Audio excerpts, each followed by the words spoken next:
Hello everybody, my name is Riino. I am a Perma Beginner on the Reboot North America server. I am currently level 206, as you can see right here. A question that is often asked me is, how do I level? How do I level as a Perma Beginner? I'm so weak. How do I progress? You know, do I leech? I must leech, right? I mean, there's just no other way for you to level so high without actually leeching. Well, today I'm going to show you one of the ways uh, on basically how perma beginners can level.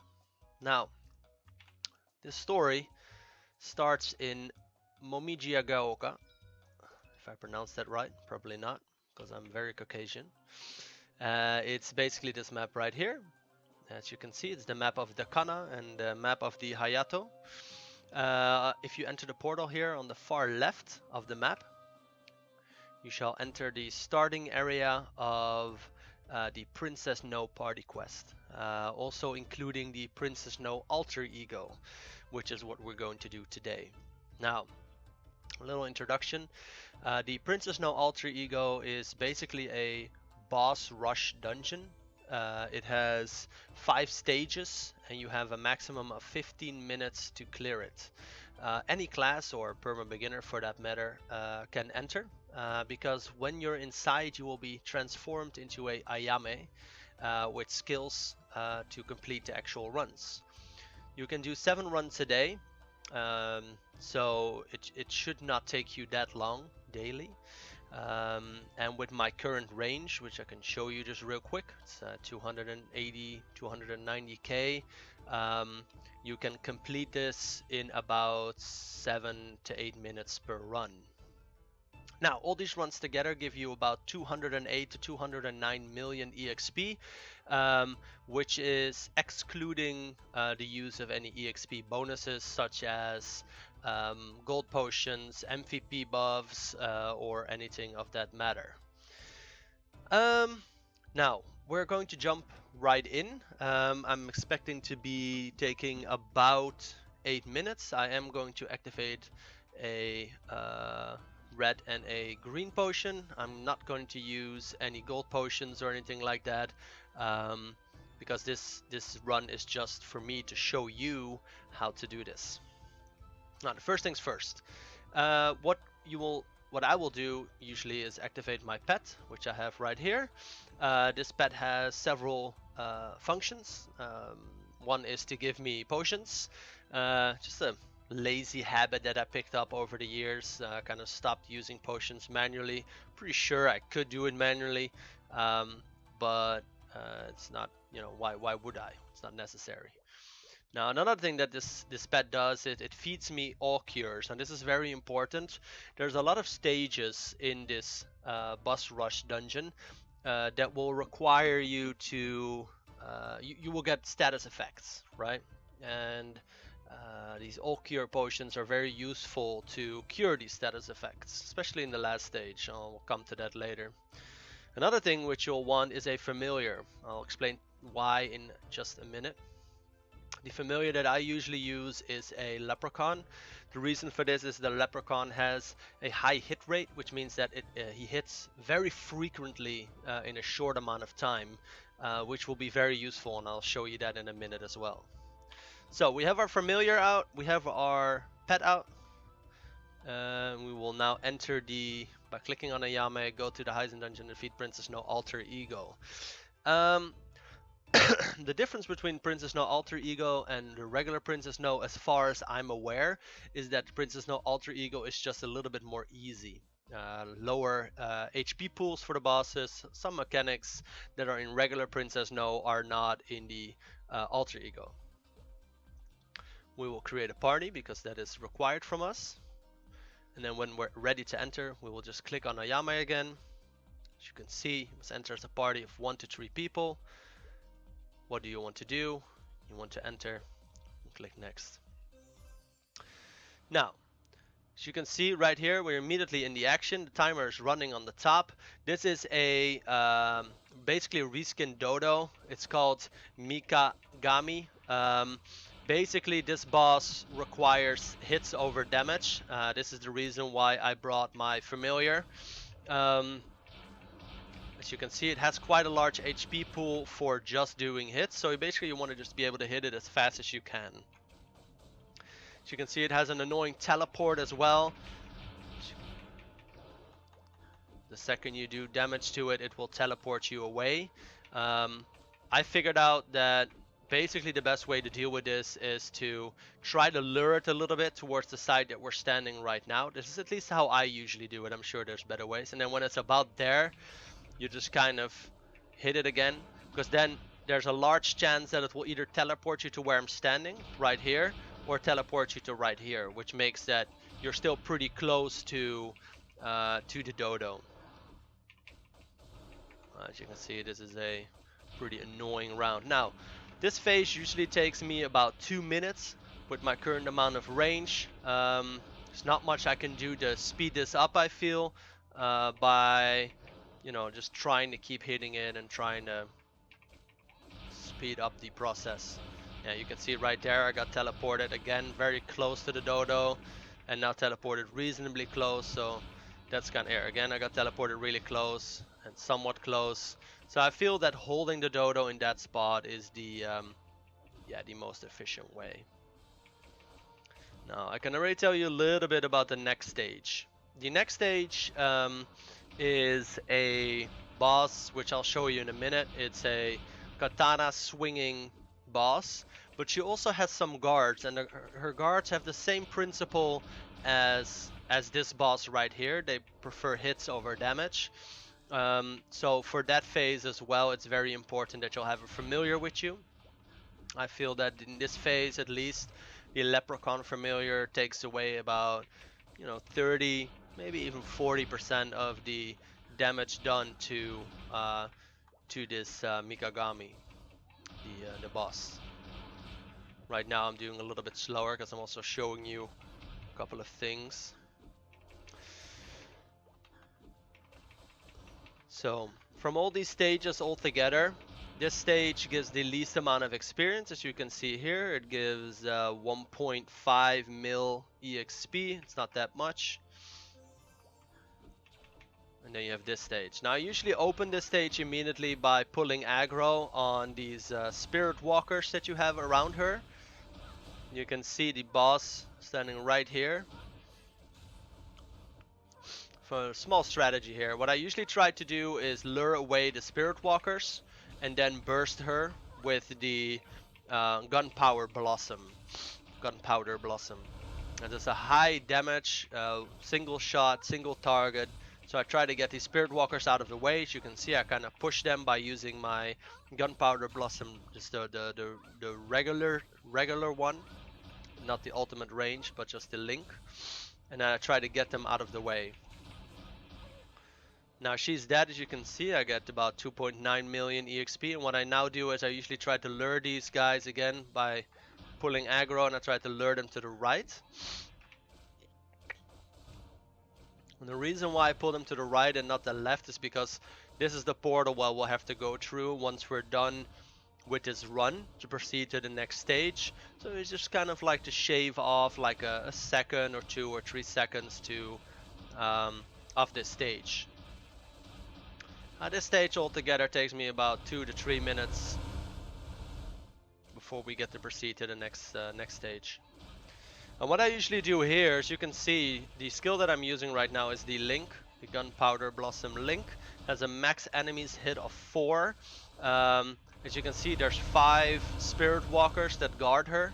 So there's always one, which is the red one right now, that will not get hit and is gonna walk around you. It's just how it is. Just try to kill one of these Spirit Walkers as fast as possible, and then stun lock the red Spirit Walker in the same corner as well. And what you might have noticed at this point is that what I'm doing is I'm hitting all these Spirit Walkers, I'm stun locking them, but then once in a while there's this chain effect that you see. It's when I stop attacking. I'll stop attacking right now. That effect right there. I'm not quite sure if that's intended or not. I have not played an Ayame besides inside this Princess No Alter Ego. I have a feeling that might be a part of this Link skill, right? that maybe if you hit it a lot frequently, that in between you can kind of just trigger this burst. From what I've noticed, it's a lot faster consecutive hits than if I just regularly attack like I'm doing now. So what I always try to do is kind of like chain a couple of these bursts in between of the attacking. Just kind of like every 5 seconds, take like a 1 or 2 second break of attacking. Another thing that I do is now that we've reached the final Spirit Walker, is that I'll wait for his HP to go down so that it's not visible anymore, and then I'll walk away and I'll basically let the burst deal with the rest of the Spirit Walkers. So now it's away, I hit it one more time, and I'll jump, and it's the burst that will deal with it for the rest. This is stage 3. This is the Aura Shogun. A typical thing of this Aura Shogun is a stun lock, which I'll show you real quick right now, if you'll allow me. There we go. You can see he pushes you, and he will push you all the way to the side. Now what's interesting about it, this is his other attack. It's kind of like when you get too close, he'll just kind of do this, get you off of him, try to knock you in enough range so that he can stun lock you again. Now I usually open this stage by doing the ultimate range, followed by a ice, followed by a penetration. And the reason I do this is because I try to take as much of his HP off as quickly as possible. And I open with this one is because I want to have the ultimate range that's a 30-second cooldown. I want to give the ultimate range time to cool down before we reach the final stage, because it's also going to be our opener for the final stage, right?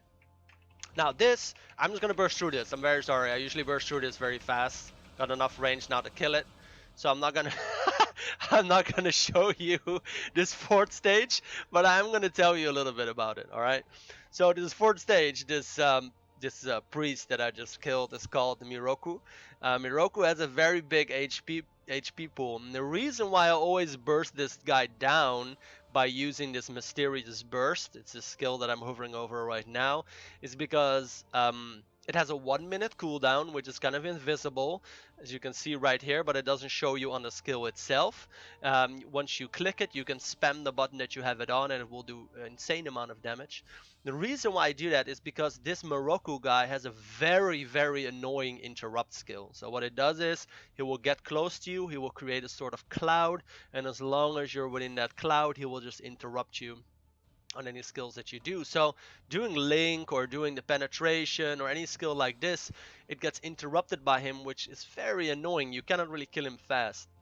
So this, as soon as I had enough range, I always kind of saved this mysterious burst for this phase to just kind of skip through it as fast as possible. So yeah, this is the 4th stage. So now we're going to enter the final stage, which is the alter ego of Princess No. Princess No alter ego has 3 different attacks that she can do to you besides her standard attack. She has a control reversion, which lasts 30 seconds. It's a standard one, you know, with a little skull over the head. Then she has a freeze and a slow. Kind of, your character turns blue, you cannot jump anymore.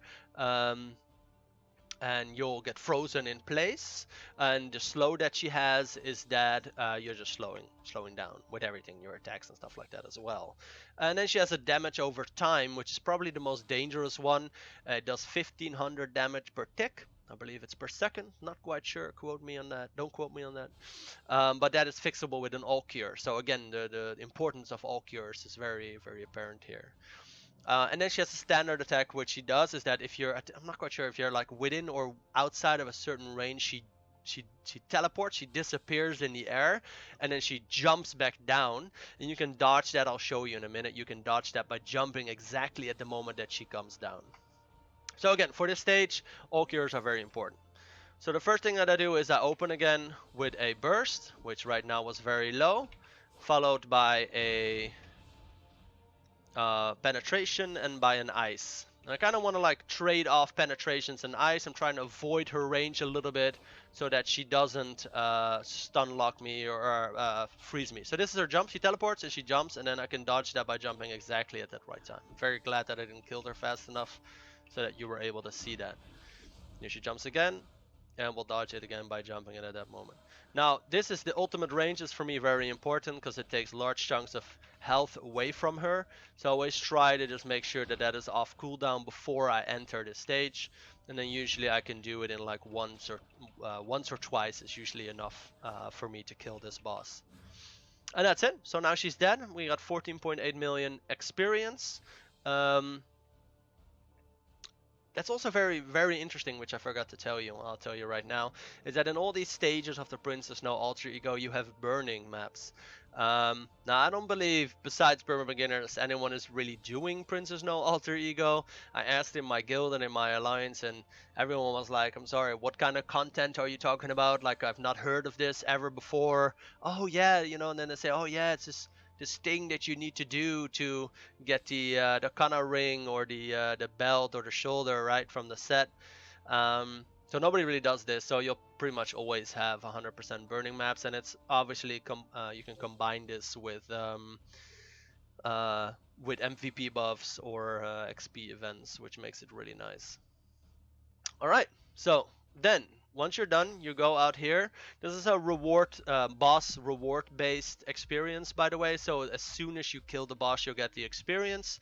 It is not when you proceed to the next stage or when you finish the final stage. So sometimes this can be quite useful to know when you are like running on seconds of your 15 minutes and you just have to kill it really fast, or when you have an MVP buff running, you know it's when I kill the boss and not when I depart the map.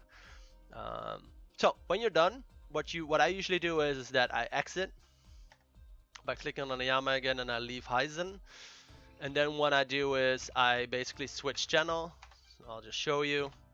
And the reason that I do this is because switching channel will cause your familiar to regain all of its health bubbles.